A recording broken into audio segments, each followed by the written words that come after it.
গণভোটের দাবি থেকে সরকারে সরে আসা জনগণকে হতাশ ও আহত করেছে বলে মন্তব্য করেছেন এনসিপির দক্ষিণাঞ্চলের মুখ্য সংগঠক হাসনাত আব্দুল্লাহ।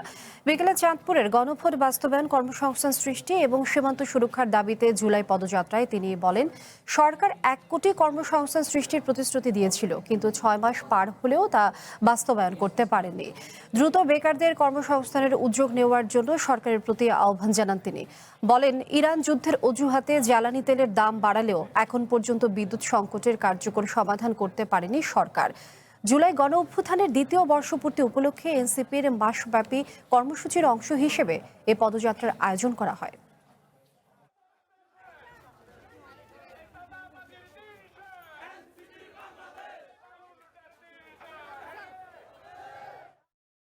গণভোটের যে দাবি থেকে সরকারের সরে আসা, সেটি আপনাদেরকে আহত করেছে।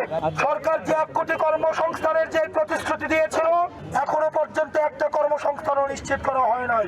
ইরানে যুদ্ধের দোহাই দিয়ে জ্বালানি তেলের দাম বৃদ্ধি করলেও এখনো পর্যন্ত লোডশেডিং এর সমস্যা সমাধান করতে পারেনি।